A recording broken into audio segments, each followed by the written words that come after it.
Hapless teenagers beset by demons in the woods.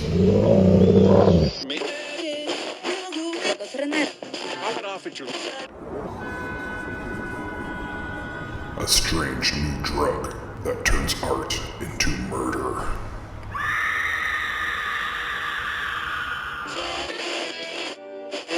A can't beat a deal on a new house with a horrifying past. A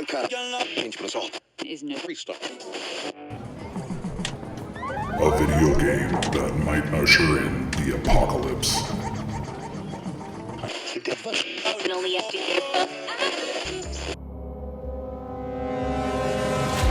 From the demented mind of Sean C. Baker, author of A Collection of Desires, Shadow Play, and Murder Virus, comes Volume 4, collecting Baker's no sleep work along with several never-before-published short stories. This 99-cent volume also includes the opening chapter of the author's forthcoming teenage giallo novel, Black Gloves and Broken Hearts, due out later this year.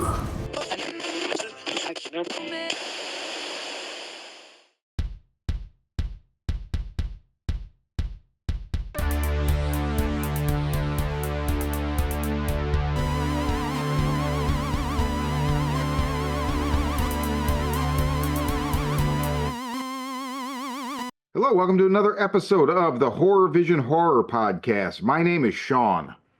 I'm Anthony the Amateur. I'm John. I'm Missy. I'm Ray. And I'm Tori. And we are going to do our best of 2024 today. Now, you can look at this as, in any one of our opinions, these are the best movies. These are our favorite movies. Not the two, they're not always the same thing. But yeah, we're going to go down a list. So we're going to go round robin style, and we're going to start with John, and we're going to do 5 each. So John, we're all coming in with a top 10, I think, roughly, but I've asked we just talk about 5 of them. So John, give me 5 of your favorite or the best movies that you saw in 2024. All right. I guess we're just talking strictly horror here, but yes. Yeah. Then all right. So let's see. My number 5 would be Longlegs. Nicolas Cage, channeling Ted Levine as Buffalo Bill. Enough said. My number 4 would be Late Night with the Devil. Oh, interesting. Yeah. Kind of a very interesting take on the found footage genre, this time, like being instead a found TV show broadcast genre, I guess. And it had me right up until the end. It wasn't perfect, but it was still very, very enjoyable. My number 3 is Strange Darlings.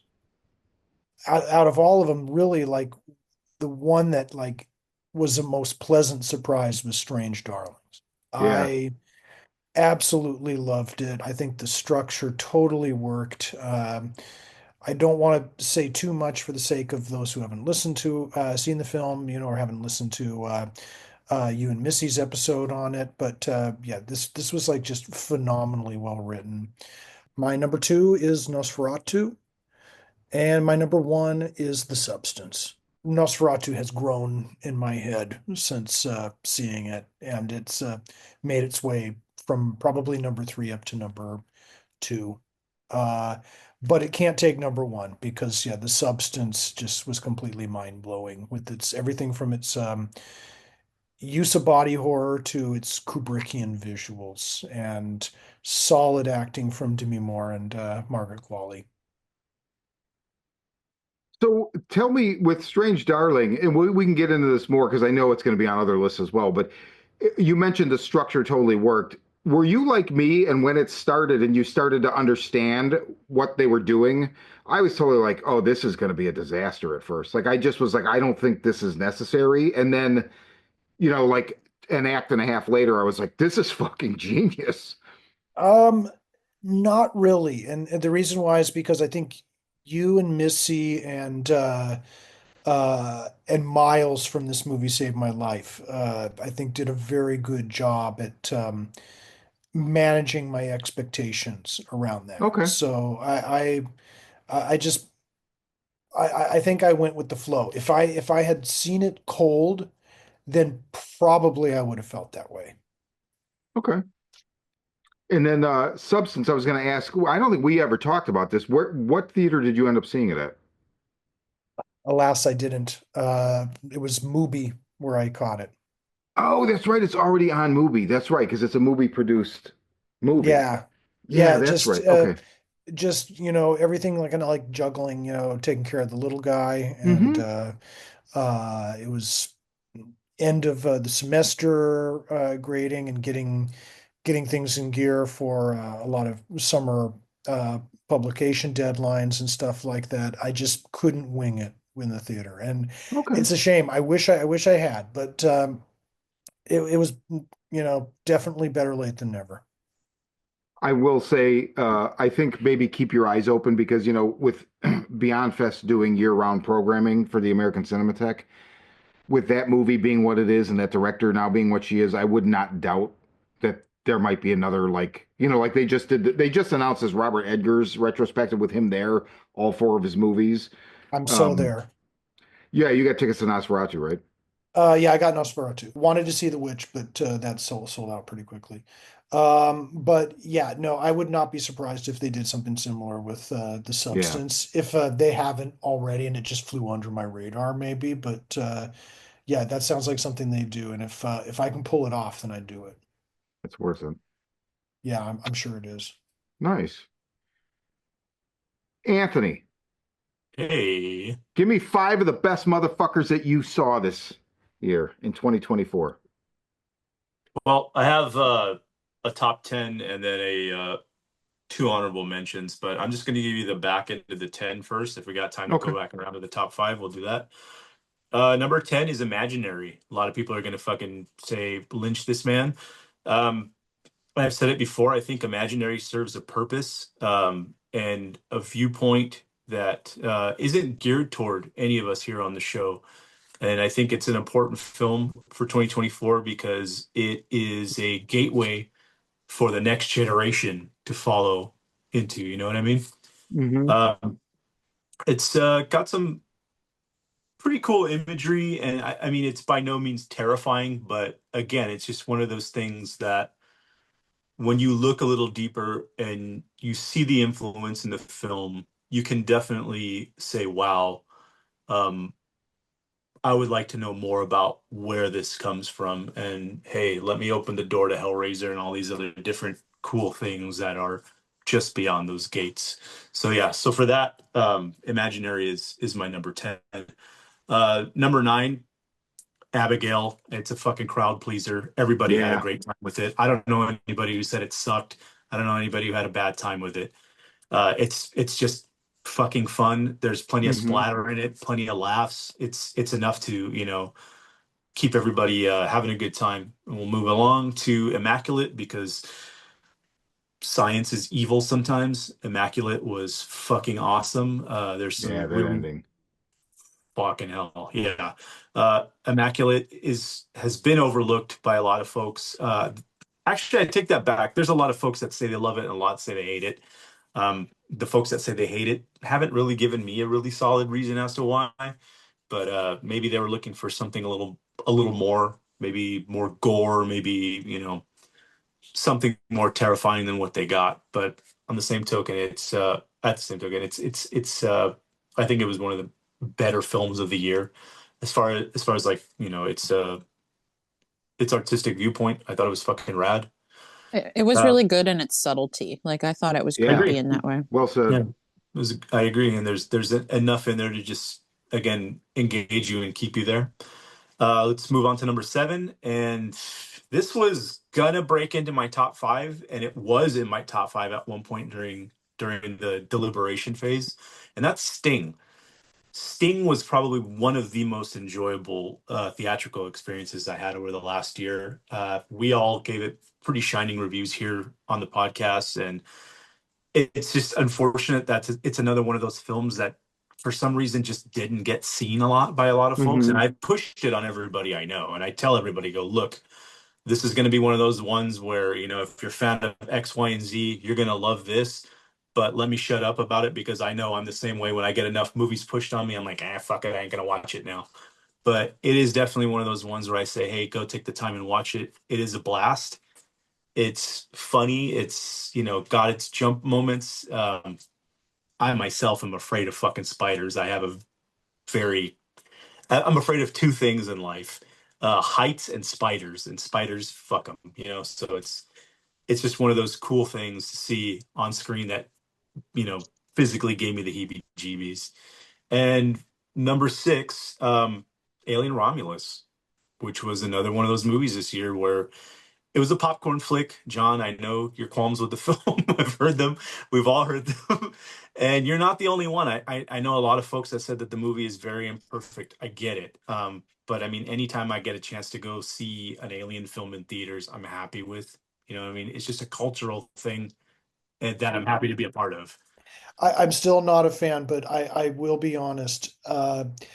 Time has been a little kinder than I thought, and it has wandered onto my special honorable mention list. Oh, interesting. Very cool. Because I feel it deserves exactly that. That's Yeah, cool. it's very of the time, and it's just one of those cultural things where it's like, I hate to say this, like a Harry Potter movie or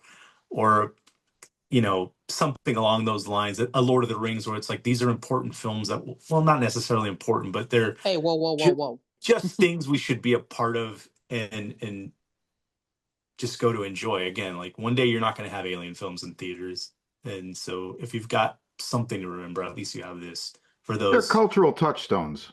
Yeah, Exactly. all good. Yeah. So go ahead. Alien is the baddest creature I think ever made. Yep, Like, that is, I agreed. don't care any movie. Like, it is the Agreed. fucking scariest thing, and just the The only thing coolest that would be design. scarier is a fucking xenomorph in Pinhead's weird S&M shit with nails sticking out of his head and a giant razor Yeah. dildo. That would Yeah. be scarier. No, fuck that. Him, clown makeup. Over. Question with Imaginary, would Yes. you say, let me take you back to 2019, and you and I sat in my car outside of that AMC on PCH, I think, and talked about Scary Stories to Tell in the Dark, which neither one of us liked. I mean, I actually fucking actively hated that movie, but Agreed. Me we too. both, and you really pushed the idea that, like, you know what though, this is like a starter film. This is like gateway horror. So I'm going to remove. I remember you saying something effective like, I can remove myself from the equation and my prejudice and say it's good in that respect. Would you say Imaginary is a better gateway horror movie than Scary Stories to Tell in the Dark? I think it's more important. Okay. However, Scary Stories would open the gateway to you actually going back and reading the books, but who reads these days? So, it's one of those things. It's sad, but I would say that this is something that would jumpstart a lot of youth into watching, these types of films. But yeah, trying to say, hey kid, guess what? This is all based off of books. Like, it's Right. just, you know what I mean? And it's a sad thing, but I feel like this would reach more masses. Well said. Missy. My number 5 is Stream. I did not see it in a theater. It hit streaming over the summer. I didn't know much about it and watched it on a whim because I was home recovering from surgery and found one of the coolest slasher movies I've seen in a long time. Kind of think The Purge in a hotel. And it was a lot of fun. You see a lot of horror faces that we know. It had Danielle Harris in it. Tony Todd shows up, and David Howard Thornton, who's everyone knows as Art the Clown, is player number 2, and he's fucking delightful. I think, didn't Damien Leone have something to do with Yep. the effects in this too? He did all the practical effects. Okay. So it's gory, it's splattery, it's got a fun story, and and a fun scenescape to run around in, and I had a really good time with it. My number 4 is Terrifier 3 for pretty much the same reason. I mean, the movies I picked are more based on the experience I had when I watched them, and maybe not necessarily the best made, but the ones I had the most fun with. And Terrifier 3 is I like seeing horror succeed. It was a fun holiday slasher. And who doesn't love Art the Clown? He's fucking funny. My number 3 is The Substance, which was outstanding.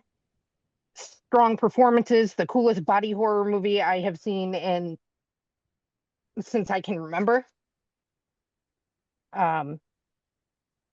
My number 2, and this is one that people listening are probably going to be like, fuck her. But my number 2 is werewolves. I love werewolf movies.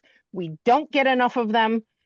This is not a serious werewolf movie, but it is fun. The werewolves are practical and they're a work of art. And I haven't had this much fun in a theater since I can remember. It was a good time. I smiled through that whole movie and I just left happy. And me and John are exactly opposite because my number 3 was The Substance. My number 1 is Strange Darling, which I fell in love with when I saw it. I didn't know anything about it going into it except that Kyle Gallner, one of my favorite actors, is in it. And I know Willa Fitzgerald. I also like her from the Scream TV series. So that's all I knew about it going in. I mean, this is a movie that benefits from you not knowing as little as Yep. possible and going in blind. But if werewolves is one end of my movie spectrum, Strange Darling is the other one. Oh, that's cool. It's beautiful and it's beautifully shot. The music is fantastic. The colors, the performances, everything about it just sweeps me away. And I just love it. Nice. Ray. Ray is going to Hi, Paul. mime his entries, apparently. So There you I'll go. okay. I thought I was supposed to translate your miming. Do an interpretive dance of your top 5. Okay. Oh, now that kind of has to happen. Ray, mute your mic again and do interpretive dance. Ooh, okay, here we go. Okay, hold on. No, I can Oh, do shit. it. I can do it side. Okay, we're ready. This is one of the movies. Get ready. This is actually, we're going to change our whole podcast format to just interpretive dance. I think This we'll is go far. amazing. It's okay, so Ray. If any of you got heretic from that, that's Yeah, why. I did. Yeah. Yeah, see? Okay, I'm good. You're good. You have a future in dance. So, okay, I don't have like a top. I have 10. I don't have a top 10. That's fine. Give me 5 of them. But here we go. So one was Heretic. I really enjoyed it. The next time something like that comes along, I unfortunately don't remember the director's name, but I'll keep an eye out for that person. And the next time they put something out, It's the duo, Woods and oh yes, you're right. Yeah, that's true.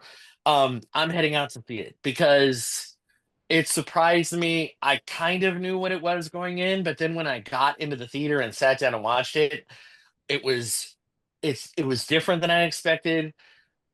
I thought it was really interesting. It was thought provoking, and I was so surprised by Hugh Grant. Like I've seen him in all these like you know English rom coms. That's what he's kind of known for, as well as some Yeah. other things. He's in his villain era. Yeah, to see him play this like heavy in this film, and a very good heavy, like he does a great fucking job. And I was like, I was so impressed. Another one, of course, The Substance.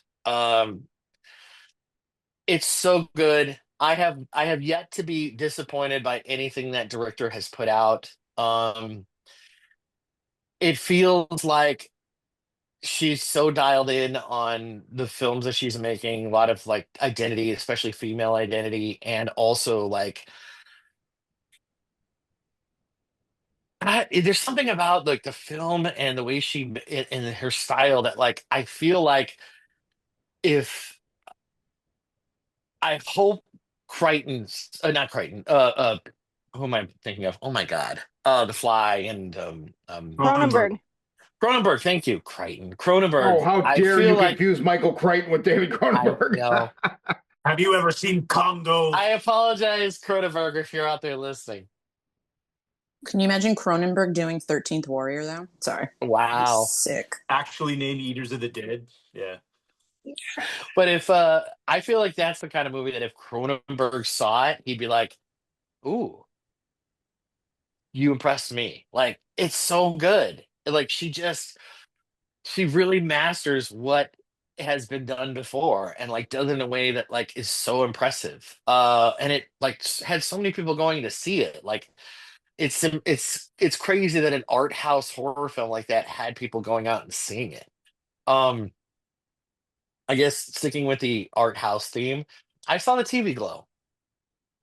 It's a totally batshit weird ass movie. But it's brave as fuck. It's brave in the same way that that director's other film, We're All Going to the World's Fair is. It it it deals with an emerging well, a more accepted or more culturally relevant. I hate to say it that way, gender identity and dealing with it in a way that like is mature and is out there. Like there's been people that have been trans for a long time, but I feel like there hasn't been movies that have dealt with it and like really put it at the forefront. And that movie really puts it at the forefront and like really deals with it. And it still accomplishes being a fucking weird ass horror movie that's just really interesting to watch. Um, Let me see another one. Um, Cuckoo. I actually enjoyed Cuckoo quite a bit in the theater. It didn't let me down. Um, it's unusual, it's weird, it's a little art housey, it has its issues, but I enjoyed it quite a bit. I thought it was a good time, and just like like I said about like it's one of those directors that when I see something he puts out something else, I'm gonna go see it. I'm gonna go check it out and go, let me go check out what the latest thing is. So for the last one for the five, for now, I'll say is this might not get a lot of love, but I enjoy Lisa Frankenstein is a fun movie. It feels like the kind of movie that like Tim Burton used to make. It's it's funny, it's got great horror moments, it's got some good gore in it, and like it feels like he's kind of pulled back a little bit from what he used to do. And like this goes back into that territory. And it's just weird. Like it's just I mean, and weird and gothic too. Like just this idea of this girl who becomes enamored of like this the story of this corpse in a in a cemetery that she then reanimates and slowly is rebuilding himself into like the ideal man that she thinks she wants, but at the same time she's tied up in being a teenage girl. It's I don't know, I thought it was a lot of fun and it was a good time. Nice. So yeah, there's my five. Tori. Woo! So yeah, same thing. Have a top 10. Have like a couple honorable mentions. Let's get this party started. Number 5, I have VHS Beyond. I love Anthology. I had such a good time. I love the first segment. It just really sucked me in.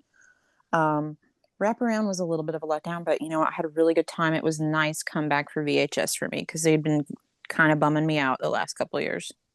Dude, that story where the girl gets on a spaceship is fucked up at the end.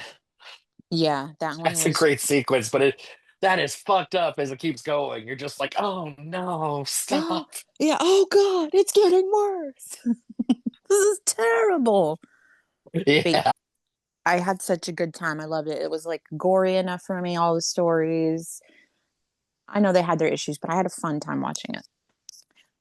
Number 4, we're gonna go with the mother drama, mommy issues, stop motion. Love the actress. I can't pronounce her name right, but love her and everything she does. And stop motion was creepy. It had the same puppets. He did a short for ABC's of Death. D is for D Louse. And it's his puppet work that's in the movie. It's super creepy. Loved it. Number 3, I'm gonna go with Nosferatu.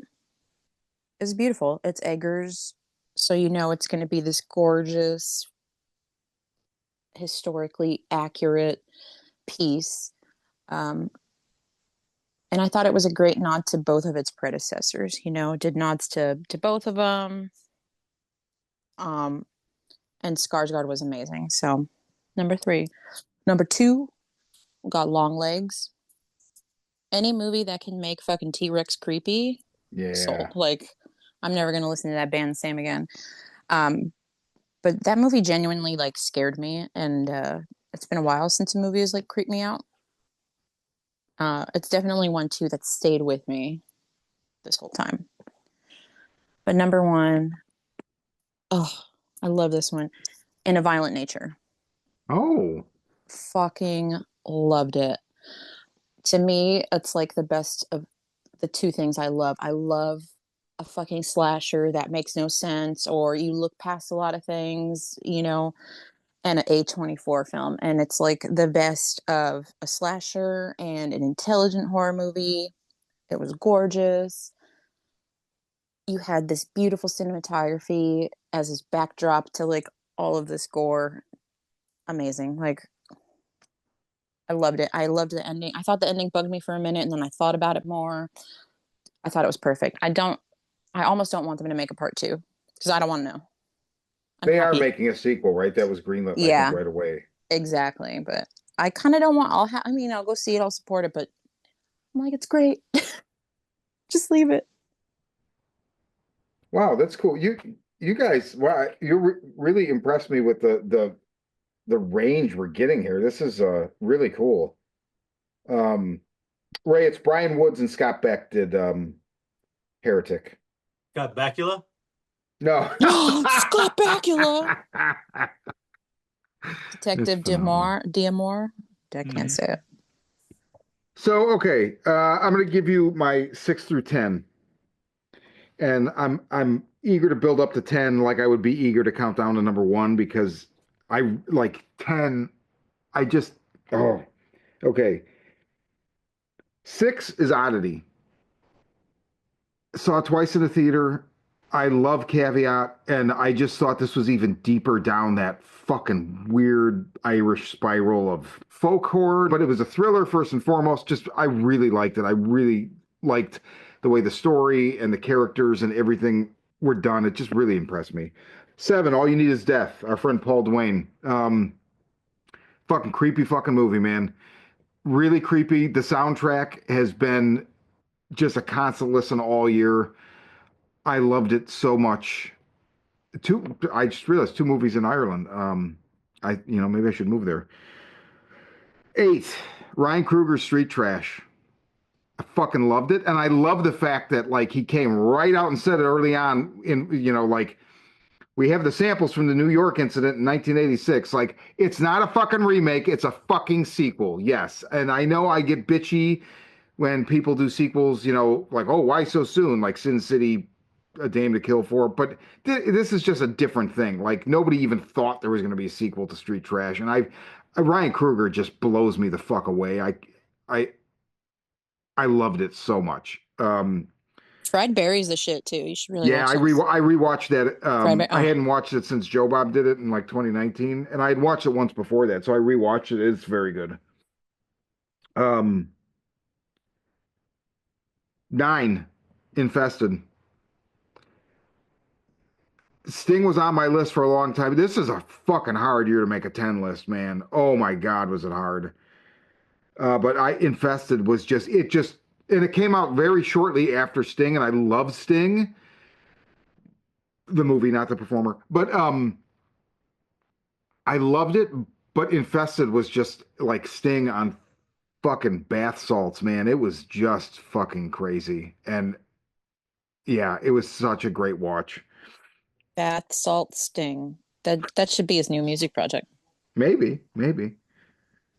Hey, we're going to do yoga and take bath salts, and I'll play the lute for you while you do. Beep, boop, boop, boop, boop, boop, boop, boop, boop, boop. It's no longer tantric when it's bath salts involved. Number 10. I get wild. Oh. It came out almost a year ago. Like it came out last January, and it stayed on the list, man. I fucking love this goddamn movie so much, and it's Destroy All Neighbors. Josh Forbes. I just fucking loved this movie. It's in the vein of Freaked and just a lot of like really wacky, fucking crazy movies. And like, I just love this. Like, Alex Winter was so fucking great. Jonah Ray was great. Jonah Ray Rodriguez. What's his name? Ryan Katner from Man Man. I mean, oh, I loved it so fucking much. It was a tough year. I had to do a lot of edits. Oh, it was so hard. It was so fucking hard. Like things would like werewolves ended up like number 5 on my list, but it ended up getting off. I mean, it's just like it was just really difficult. John, do you have another 5 or honorable mentions or? I don't know if I have another 5. I'll give you my honorable mentions, and if they like tally up to 5, then great. If they don't, then that's cool too. Okay. Some honorable mentions. It's imperfect, but Maxine, uh, definitely a letdown Mm-hmm.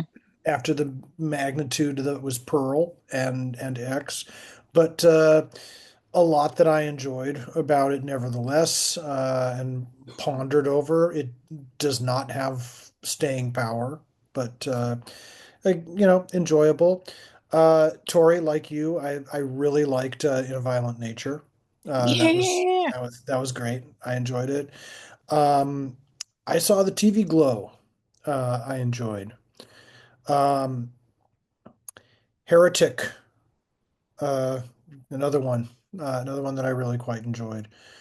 And let's see, that's 4.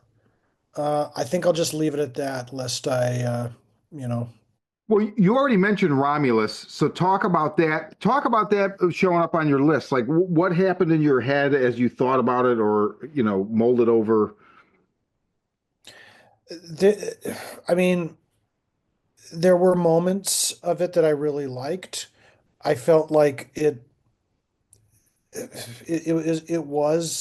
I still believe that it was almost like AI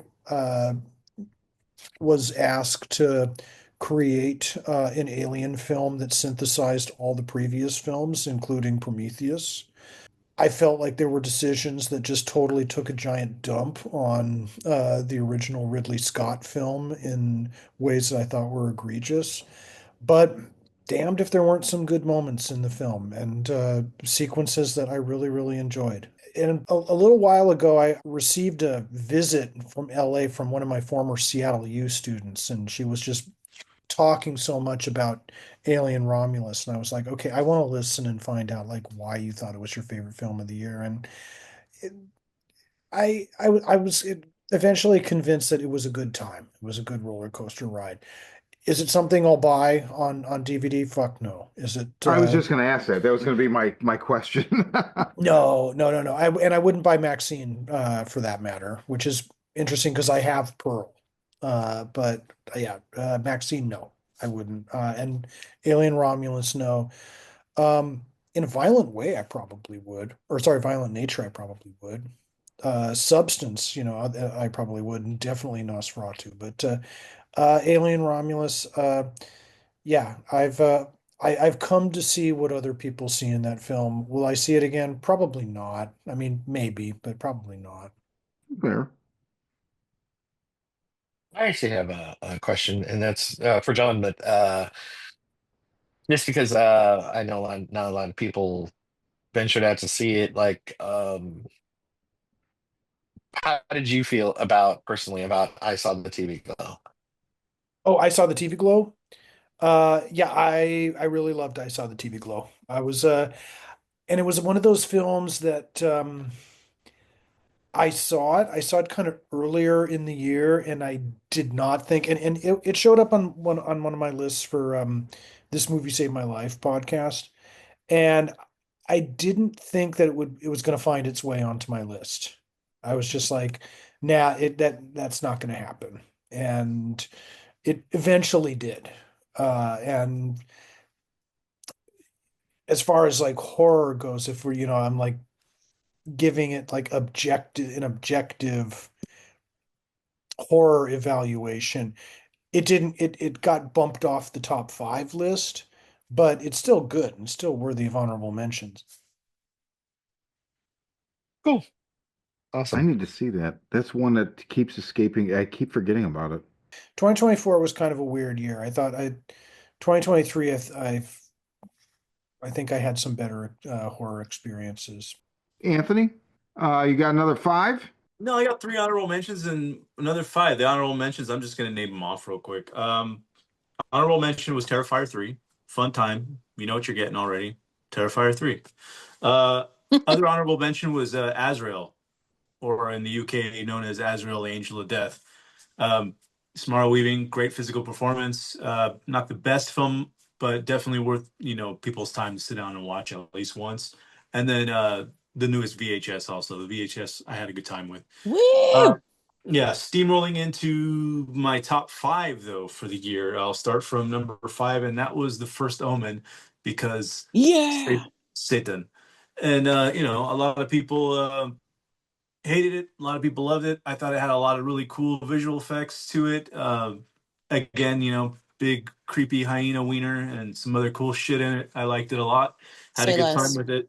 Yeah, exactly. The Hand, for those who know, it's fucking rad.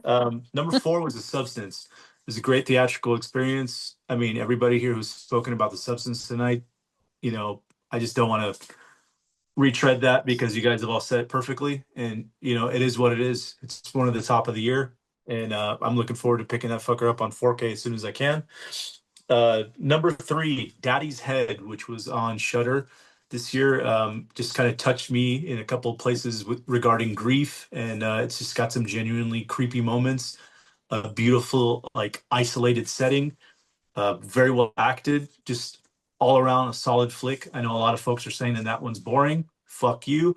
Number 2, Handling the Undead, which was another book from Lindquist, the same guy who wrote Let the Right One In. And this is his take on zombies. This is a debut from a new director. Name completely escapes me right now. Sorry. I'm trying to jam through this as quickly as possible. But phenomenal debut. Beautiful cinematography. Acting is impeccable. It's just this stunning new piece of art that I encourage everybody to go out and watch. It's I think I picked it up for probably $5 digital on, Vudu or Fandango or what have you. But even a Blu-ray is very affordable, and I do recommend people take the time to watch that one. It's quite good. And number 1 is the theatrical experience and film that made me feel the most ick throughout the year, and it beat out The Substance surprisingly, and that is stop motion. Stop motion, I said it earlier on when I first saw it in the beginning of the year, or when it did come out, and I said this is probably going to be my number 1. It still is. Nothing has taken its place, and I got a lot of shit for it, just depending on which circles I said, that it was my number 1. Again, fuck you. It's a great fucking movie. It is my number 1 for the year, and still to me like the nastiest experience that I've had cinematically this year. And I like stuff that touches me in ways that I don't like, and it did that. It gave me everything I liked. So yeah, that's Show it. us on the doll, I was Anthony. just, I was just gonna say exactly that. Go us on the Godzilla. Where? Yeah, Oh my God. Yeah, that thigh scene, that was hard to watch. yeah. Oof. Mm, Ugh. mm. Missy, My number 10 is A Quiet Place Day 1. I love monster movies. So good. I like the other Quiet Place movies, but I think this is the best one. I cared much more about Lupita Nyong'o and Joseph Quinn, who did fantastic their performances were outstanding. And Frodo the cat, more than I ever did about the Abbott family. Um, but it's a fun monster movie, and it was a good time. My number 9 is Infested. I liked Sting too, but Infested is that movie was just super intense, and I love the way they did the effects with the spiders because they used over 200 real spiders and then used CGI to duplicate them. So there were like hundreds and hundreds of spiders, but they looked great and they moved. They moved right, and that movie was fucking rad. Number 8 is Arcadian. It's exactly the kind of post-apocalyptic monster movie I like. I mean, Nick Cage and his sons out in the middle of nowhere fighting monsters, and it was a movie made for me, and I got a theater to myself and had an amazing experience. And that one's on Shudder, and it's worth checking out. My number 7 is Lisa Frankenstein, which I think it's a really cool retelling, like modern version of Frankenstein. The music's great, the performances are fun, it's quirky, it's sweet, but it's still super snarky and really bloody. And I had a good time with it. And my number 6 is Smile 2. It didn't go exactly where I wanted it to go, but it has the best opening I've seen in a horror movie in, since I can remember. Like, the opening will blow you away. It plays with, like, it hit a lot of my anxiety buttons. So it got under my skin, not as much as the original. That one still scares the shit out of me, but it was creepy, and it made me want to go back to see it. I think I saw it in the theater 3 times. Good list. Ray. Oh, here comes the dance again. Goodbye, horses. In the style of Fosse at this time, though, Oh. specifically. Let me go grab my hat. I want pizzazz, Ray. Pizzazz. All that jazz, baby. I like the way Anthony did it. I'll do the same thing. I'll do my honorable mentions, and then Okay. I'll go on to the rest of my list. You know what? I counted last year as All You Need Is Death. Because we saw it that's at right. Beyond Fest and That's right. it premiered there. But it technically did get released this year, so that's a good call. But yeah, I really love that film. I think it's really strong, and I think it's a great movie. Abigail, it's a lot of fun. I unfortunately didn't see it until it came to streaming, but it's a great time. It's a lot of fun. It's a vampire movie, so if you like vampire movies, it's great. Vampire movie with this terrifying little vampire. Like, you so rarely get a little vampire that's so effective. Like Since The Littlest Vampire from like 1992. Do you guys remember that movie? Jonathan Lipnicki? No. I think it's out of print too. I think it is out of print. I was actually gonna pull the like young vampire that's in After Dark. Oh, good call. I think because that's one of those kids. He does such a good job in that movie. That's one of those performances. Like, I love the way he's like stuck as this eternal child and like lures other children in to eat them, and like with Abigail, it just amps it up and is like, well, why have her not have like extra strength? Let's just make her so that she actually like tracks down and murders adults. Like, and it's a lot of fun. In a violent nature. The one thing I would add is it's the most horror ASMR I've ever seen in my life. Like, Mhm. it feels oddly like the kind of movie that, like, as long as not like a murder is not happening on screen, a person who's into horror could turn it on, fall asleep to it, because it's just rustling, just rustling of leaves and things like that, and then suddenly a murder, and then we're back to just comforting rustling of nature. Um, Birds in the yeah, back. exactly. It's oddly like comforting, and then it's horrific. Late Night with the Devil. I was looking forward to that film, and then when I saw it, I was not disappointed by it. I like the format. I think it's interesting. It's not completely presented as a found footage, and I like the whole we're gonna break away from the actual program, and then we're gonna have these little moments where they're arguing with each other, and it did enough of red herrings where I couldn't tell if the build up towards the ending was going to actually be that like they were going to actually going to experience something supernatural, or it was all going to be just fake.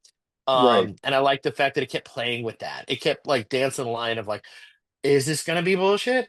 No, it's not. Yes, it is. And until it got to that end, and I was like, oh, this is great. And that, and like the weird formatting of the memories, like the way that it's done at the end, like Yeah. it could, to some, I it might play off as cheesy, but him being in television and it being so much about his experience, it feels like it's specifically curtailed to him. It's specifically done in a way that is, this is how he would imagine it. He wouldn't imagine, because he's so into in television that he wouldn't imagine it as it actually happened. He'd probably imagine it as some set and like a play or like a portion of his show that he's reenacting. So I thought that was great. Um, Another one, Immaculate. I really liked it. I thought it was great. I thought it was an interesting film, and I want more movies that are like that, more amount movies that are challenging, more movies that are intense. And the fact that there were people out there like the old days that were pissed off about it and were like, don't go see this movie. It's heretical. You're going to burn in hell if you go to see this movie. Oh man, that's what horror movies and like some movies should be. They should piss people off enough that they go stand out in front of theaters and protest, or tell people in their churches to not go see because they're gonna burn in hell to see them. Challenge people, man. That's what movies should be. You know, you made it when Um, Westboro Baptist goes to the front. Yes, yes, yes. exactly. Mom, we've made um, and I think the last one, which I've talked about a little bit before here, and I didn't even realize was released this year, is this little movie I saw on Amazon called Here for Blood. It actually didn't, it actually got released in February. Um, just this, just this goofy, fun, bloody horror movie about an amateur wrestler protecting this kid, this teenage girl, from a cult that's trying to murder her. It's over the top, it's violent, it's funny, it's fun, it's just a good time. It took me by surprise. I saw it on, I was just searching through Amazon and like looking for stuff. And when I kept looking up horror comedies and seeing other horror comedies that I'd seen or watched something, it kept popping up and I was like, let me check this out. And then once I watched it, I was like, this is great. Like it's such a good time that I've hyped it to people because man, it should be watched. It's so much fun. Nice. a new one in there. Yeah, I love that that's on your list. I forgot that. Yeah, I remember you brought it up. I forgot all about it. So I'm making a note. Uh there's a couple that have escaped me, but that one completely escaped me. Tori. Woo! All right. So I'll go real quick with my honorable mentions. Quiet Place Day One. Loved it. That was a great surprise. Um, and then I was kind of bummed out. It didn't get enough love in the theater, but really great acting. Was crying at the end. It's definitely worth a watch. Alien Romulus, again, good time. Alien always is amazing to see. Immaculate and Oddity were my honorable mentions. But my top 10, 10, I have Abigail. I just saw it recently. I thought it was a lot of fun, super fucking bloody. Good time, nothing like an ugly vampire. Yes. Number 9. Now, initially, I didn't like this movie. I gave it another chance and I dug it more. Late Night with the Devil. I had some issues with the ending, but yeah, watching it again, I noticed things I didn't the first time, and it kind of creeped me out. So yeah, it grew on me. Number 8, I put Smile 2. I'm not the biggest fan of the first one. I think it's cool. This one I definitely like a lot more. I'm still not a fan of the entity of what it looks like. But just the sound design and the way it just made you feel on edge the whole time. Mhm. To me, it made me feel more on edge than the first one. And I really loved her character. Just all the shit she went through, and I don't know, it was really creepy. And I really like the soundtrack.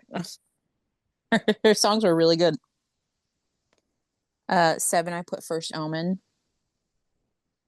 This one I was really hesitant to see. I just thought it was going to be kind of like a cash-in type horror movie, just kind of riding on the coattails of the original. But I was really impressed. Like, it was really scary. It had some beautiful imagery. And yeah, I thought it did the franchise justice. And then my last one, no, this was tough because I had it in my top 5 and then I took it out, was Substance. I did not think it was going to be as like graphic as it ended up being, which was, oh man, was a really nice surprise. It's like a big fucking love letter to The Shining and Cronenberg, but yeah, I thought it was so good. I was lucky too to stay away from spoilers of what any kind of creature was going to look like. Mhm. So exciting when you got to see her at the end, what she turned into. But really, really good, great movie. I'm happy that it's nominated for a bunch of Golden Globes, and horror will be taken kind of seriously. So it's a really nice surprise. That's a good call. Like that's kind of Yeah. one of the reasons I love that movie too, is that like it has really great performances and it I think part of the reason that so many people saw it was not just the horror element of it, it's the identity element of it and like the way that it deals with real issues. And I think that it's something that horror does, but I think not enough people like realize that. So I'm kind of glad that people are going and seeing this and like going like, oh, look at that. Like this is a horror movie and it's really dealing with, this woman and like aging and how it affects her ego and the links that the horrific steps that she would go to try and stay validated in our society. Like I I'm glad that it's getting recognized for that, and I hope that people hopefully take more chances and be like, oh well, maybe I should see this then, because there's other stuff for sure that's like that, and I think that unfortunately a lot of the stuff that hits the big cinema sometimes is just the stuff that's meant to scare people or is Yeah. not as in depth, and like the Right. stuff that is interesting, like the horror fans know, but not a lot of audiences know. Yeah. And Heretic too is nominated for some Golden Globes. Yeah, Nice. that's fucking I awesome. knew that was going to happen because Hugh Grant was stepping outside of his comfort zone, but and I thought it's warranted. I don't mean to take away, but I really feel like Demi Moore is just fearless, and I've never liked her in anything Yes. else I've ever seen her in. So, I mean, I'm not saying she's bad. I just personally have a blind spot with her. But man, I mean, and not to take anything away from Margaret Qualley or even Fuck that, Dennis Dennis Qu- Quaid. Dennis Quaid. He was Man, the that fucking motherfucker can eat stand-up. some. I don't know if that was crawfish or whatever that was, but oh god. He fucking stole the show for me. I hate and love Yeah. this He was man at the same amazing, wasn't time. he? Well, it's a Oh my representation of the God. patriarchal ideal of a woman, and just basically, just that opening scene where she runs into the men's room and he comes. It's like, oh, that tells you all you need to know. So good. And he's almost more disgusting than some of the stuff that happens with her body. Like you're just sitting there and you're like, God, you just gross me out. Ugh. Just the everyday things of like eating and talking, and I don't know. He's just, oh man, Ugh, really. dips, sauces, Uh, and whatnot. uh, So gross. That's okay, why I don't like so spit. Sorry. Sorry. No, that's okay. It reminds me of the Breaking Bad, the scene with the French sauce. I forget what season. Uh, anyway, So uh, gross. my number 5 was Strange Darling. Loved it. 4, stop motion. I thought that was going to be number 1 for the longest time. I loved it so fucking much. It took a lot to move that to number 4.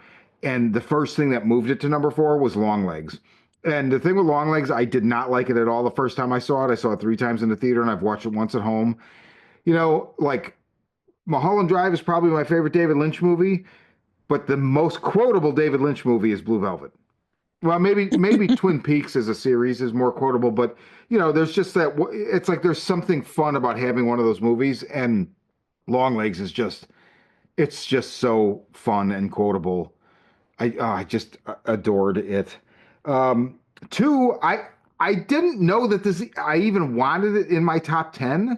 As far as like when it was more like, oh, these are my favorite movies, not necessarily the best, but it was so fucking good that I'm like, it's gotta be. It's not number 1, but it's got to be number 2 because it was that good and it has Nosferatu. I mean, not to say I didn't love it, but I just was like, did I love it as much as the other 10? But I, it's just so it's a master class. It's unfucking believable. I'm still unpacking. I didn't get to see it again this week yet. That's what I was wondering when I put it in my, because number 3, I'm like, okay, do I love it this much, or am I still riding the high of seeing it and being really excited about it? Either way, it's just that good. Like you wonder if Yeah. like he's so historically accurate. I'm wondering if he's like, okay, you know, you're playing a prostitute, so I need you to get crabs. right. You know, he's like so dialed in. He's like, no, you would have syphilis, so I need you to go out and get syphilis and come back when you're ready to actually fulfill your role for this movie. Oh, Skarsgård, I really need you to become a vampire, a Yeah, Strigoi, okay? Skarsgård's Just like, go I've been make it killing happen. villagers, you know, and just drinking their blood. Cool.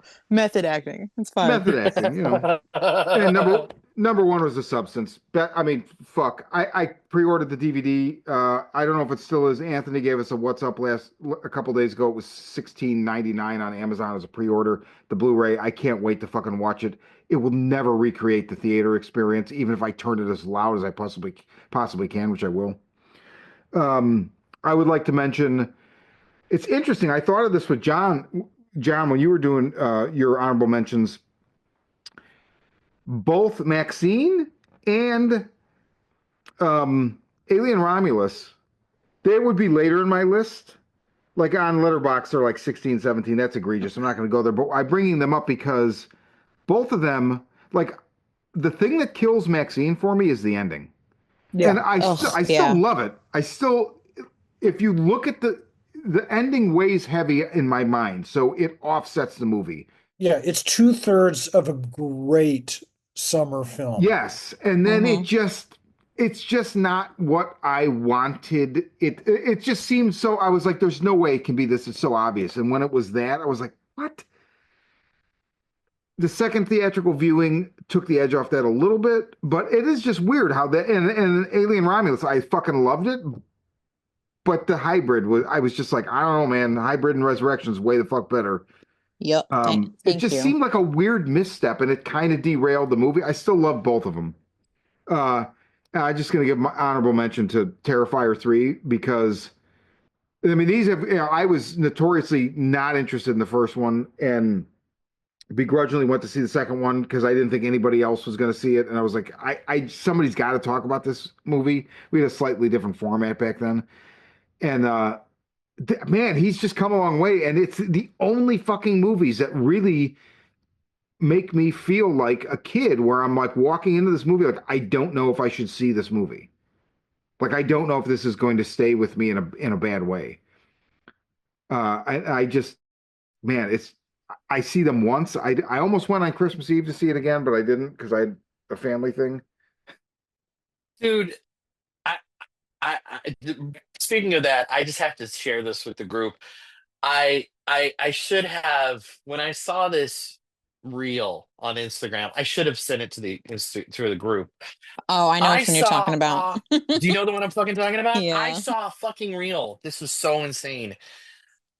This girl, this woman who's into horror, got it for Christmas, sat her whole family down I'm talking mom, dad, siblings, cousins, fucking grandma and grandpa, and put on that movie and say it's a Christmas movie. I was so surprised by how much her family, because the most she got was like her mother, like at one point looked at her and went, "Oh, this isn't a Christmas movie." Just because he's dressed like Santa Claus isn't it? It doesn't make it a Christmas movie. Like that was what she got. Like there was like a couple of people that walked out. There was like people that were like, "You're messed up." If I had done that to my family, oh my God, I would have gotten violence, like fuck yous, and like you're no longer my son. I don't know what's wrong with you. I was shocked by this family. I was like, these people are so restrained. Wow. Like I can't imagine putting on a movie like that in front of my family and being like, here guys, let's all watch this is the Christmas movie. You're gonna Oh love it. man, I put on Martyrs for my dad. He was Oh, I like, remember. Oh shit. Nice. "That's so fucked up. That was great. Let's watch it again." Like he was so confused. Ugh. Like He liked it? Oh, that's Oh yeah. dope. Wow. He'd be like, "Hey, Tori, what's that movie? You know, the religious one. You know, it's all fucked up at the end." Yeah. Dude, He would like that's try to great. recommend people That's to watch it. I'm like, cool. Let's get good my for dad in you though. I horror, mean, French horror. I made the mistake of putting on Lost Highway for my family one time, and oh, I thought I they were gonna never let me watch put anything on for them ever again after that. They were so upset. They were so I angry at me. I my parents was like, took oh, me to sorry, see sorry. Pulp Fiction when it came out. I mean, I That's watched dope. I watched Cannibal Holocaust with my dad once. That was- Oh my yes. God. yeah, that was really cool. Yeah. Oh, It's amazing. I'm You gotta mad at bring your myself dad for around. watching We it gotta just party with like this with man. He sounds myself. awesome. Wait, what you say, Wow. Ray? I said you gotta bring your dad around. This guy sounds awesome. We gotta party with him. Cannibal No, Holocaust. he's not, but that's okay. Aww. Well, yeah, Ray, and also I don't know if you're talking about having a cannibal Holocaust party. No, That's no, no. not I don't want that's to. not a No, party no. I'm coming to, by I'm the way. dressing up as a turtle. No, no, no. Yeah, I'm with Ray's you. like, oh, by the way, I got it catered from Turtle Express. I waited until the edited Joe Bob like just talks about the episode. I didn't watch the episode. I was Boo. like, no, I'm not even gonna venture down there. I'm not even gonna turn it on and fast forward. I'm gonna wait until he does just the talks and I'll watch that shit because I don't want to watch it otherwise. No, thank you. And then you meet the director, and he's so cute. Sorry, he's like this cute old man. All right, guys, I fucking love y'all. We love you, Sean. Yes, indeed. And that's 2024. We love and you. 2025, I don't know how 2025 can be better, but well, thank you. I don't know how it could be better, but hopefully it will be. And I still need to see that goddamn 12 to midnight with that Charles Bronson lookalike that I was promised like 8 months ago. And I had somebody online tell me it's on Tubi, and that fucking shit is not on Tubi. Wait a minute. Wait a minute. Is there another movie besides 12 to Midnight, or are you talking about 12 to Midnight? No, 12. No, you're thinking of 10 to midnight with Bronson. Oh, 10 to Midnight. This is I am 12 to thinking of- midnight, and it's basically like a Charles Bronson lookalike that is uncanny. I mean, it's I stayed got with me. to see this. I saw 10 to Midnight, and I was like, It's oh, great. shit. The naked guy It's- running around it's killing so people. weird. So Why weird. is he naked? I don't know. There's no explanation, Ray, other than Fucking weird. what It's is so it? fucking Is it a weird. canon film? I think it's just like, well, how can we make this even think sleazier? so. Of course, Yeah, it's a exactly. canon film. If he's if the We gotta killer's get him running more around naked, naked. and that's when he kills people, other people naked. So he's got to be naked while he's killing other naked people. Exactly. It works. Don't worry about I it. can't kill unless I'm naked. You don't understand. Unless they see my Performance design. penis, I don't know how to kill. Oh man, Oh my god. Okay. Well, the activator. at any rate, this is the Horror Vision, and I'm Sean. I'm Alien Romulus Anthony. I'm John. I'm Missy. I'm Ray. I'm Tori.